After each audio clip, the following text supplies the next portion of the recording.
Hey guys, welcome to class. We're going to go ahead today and finish up lesson 4.1, which you have already started. So let's start with a quick review. We had been working on finding the prime factorization of numbers. And so we talked about how we break a number into all of its prime parts. And so you can start with a factor tree. And as you begin your factor tree, often for many numbers, there's more than one way you could do it. So for example, for 18, we could break it into 6 and 3 or 2 and 9. It doesn't matter because either way you should end up at the same answer. I'll go ahead and break it into 6 and 3. 3 is prime, so I circle it. 6 I break into 2 and 3. Then remember, when we write the prime factorization, we want to write that in order from least to greatest. So this would be 2 times 3 times 3, because we do need to write it as a product. That means a multiplication statement. And again, those numbers need to go in order from least to greatest. We could also write this as 2 times 3 squared. That would be equivalent. All right, let's go ahead and look at 39. So 39 can break into 3 and 13. That's actually our only option there because both of those are prime. And so the prime factorization of 39 would just be 3 times 13. All right, I'm going to ask you to pause the video, and right now I want you to try to find the prime factorization of 200. And I will tell you for this one, there's a lot of different ways you could make that factor tree. All right, so go ahead and check your answer. I went ahead and broke it into 2 and 100, and then 2 and 50, and then 2 and 25, and then 5 and 5. Again, there's lots of different ways you could have done that one, but no matter which way you do it, you should end up with the same prime factorization. Again, you need to write those numbers in order from least to greatest, so this would go 2 times 2 times 2 times 5 times 5, or you could write that as 2 to the third power times 5 to the second power. All right, so that's what we already did. So now let's move forward to the new part, because my guess is that many of you have found the prime factorizations of numbers already, that this is something you've already seen before, these factor trees, and this might be a little bit of a review for a lot of you. But what we're going to look at now are what we call monomials, and my guess is that this is new for a lot of you. So as we look at that word monomial, we see the prefix there, mono, which you've maybe heard that prefix before. The prefix mono means one, and so when we're talking about a monomial, we're talking about one term, okay? And so this could be a number, a variable, or the product of one or more variables. Okay, so I want you to go ahead and take a moment to write down this definition. As I just said, a monomial, meaning one term, is a number. So for example, 10, 200, 39, 18, all of those are monomials. It could also be a variable, x, y, a, b, or what we see most often, it is the product.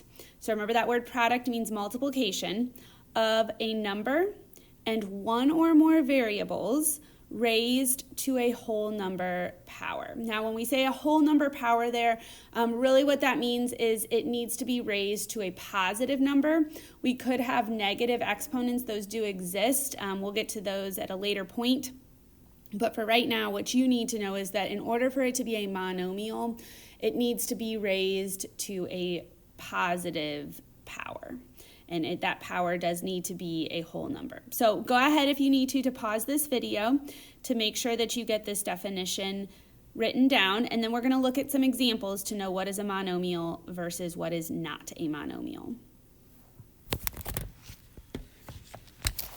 All right, so before we get to the examples that are on your notes page, let me give you a few examples to help you get started.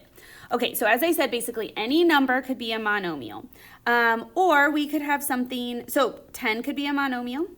That's a good one. X is a monomial. 10x is also a monomial. 10x squared, also a monomial. In fact, we could have 10x squared y to the third power. That's also a monomial. Now let me show you something that's not. If we had 10 plus x, this one is not a monomial. or 10 minus y squared, not a monomial. 10 plus xy, again, not a monomial, because you see those are combined with addition or subtraction and not multiplication, and therefore not monomials. So these last three, these are not monomials. All right, now let's look at some examples that are in your notes and see if you can figure out if they are monomials or not. So I'm going to encourage you to look at this list. I'm going to ask you to pause the video real quick, and I want you to make your best guess as to whether these 5 are a monomial or not a monomial, and then we'll go over the answers in just a minute. All right, so go ahead now and check your answers with mine. So you'll notice number 1 is a monomial because it is the product of a number and a variable, 7 times x. Same thing with number 2. It is a monomial because it is the product of a number, and in this case 2 variables, and our variables are raised to whole number powers. M is raised to the first power, we just don't see it, and n is raised to the second power. But now 3 is not a monomial because the 7 and the x are combined with addition. So that would be the sum of those two things, not the product, and therefore it is not a monomial. In fact, number 3 is what we would call a binomial. There's 2 terms there, and we'll get into that a little bit later, but there's a 7 and there's an x, and so that is a binomial. There's 2 terms. Number 4 is a monomial. We have the product of a number and 2 different variables raised to whole number positive powers, so that's good. And then same thing with 3. 5 is not a monomial. And that is because it is combined with subtraction, not with multiplication. So there's, again, 2 terms there. The 25m is 1 term, but the n squared is a different term. So that would, again, be a binomial because it has 2 terms. Okay, so now that we know how to identify these monomials versus things that are not monomials, we're going to learn how to factor them, because we need to know how to factor them, because in the coming days we are going to find the greatest common factor and the least common multiple of these monomials, and so we have to be able to factor them to be able to do that. Okay, so factoring monomials is fairly similar to factoring numbers, except we also, in a lot of these cases, have variables as well. So the first thing you do is you look at the number, and just like we've done in when we were finding prime factorization, we're going to break that number into the product of its primes. So 6 is really easy. It breaks into 2 and 3. So we would start this as 2 times 3. We take that number, we find the prime factorization just like we were practicing, and then we break the variable part into all of its pieces. So this would be 2 times 3 times a times b. Now let's look at number 2, because here we have something raised to a power, like n to the 3rd power. So we're going to start with the 15. We're going to break it into its prime pieces, which again is pretty straightforward on this one. It's just 3 times 5. We still put that in order from least to greatest.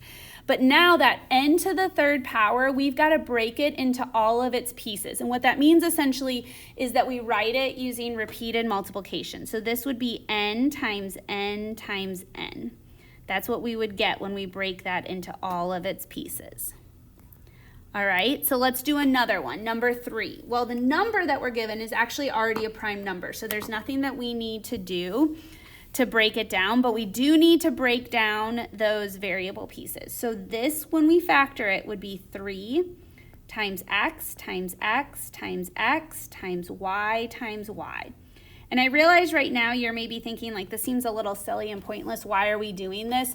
But again, when we start working with greatest common factor and least common multiple, we have to be able to break monomials into their pieces and factor them to be able to find the GCF and the LCM. And so this is a necessary step. Okay, so I'm going to ask you actually right now to pause the video, and I want you to try 4, 5, and 6. See if you can break those monomials into all of their pieces. All right, let's go ahead and check to see how you did. So number 4, we can break that 36 into either 6 and 6, or there's a variety of ways you could break that down, like 4 and 9, 2 and 18 if you wanted to. But either way, the prime factorization is the same. You need to put it in order from least to greatest, so that would be 2 times 2 times 3 times 3. Then we break that into s times s times s times s times t. So that's a really long one, but again, we got to break it into all of its parts.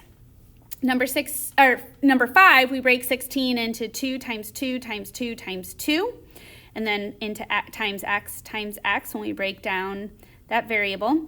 And then on 6, 5 is already a prime number, so we don't need to break it down at all, but there's lots of variable pieces here. So we have 5 times y times y times y times y times y times w times w. And again, this will make a little more sense as we move throughout this unit to understand why we need to break these monomials into all of their pieces. But for now, hopefully you have a better understanding of what a monomial is and how to factor it. Have a great day.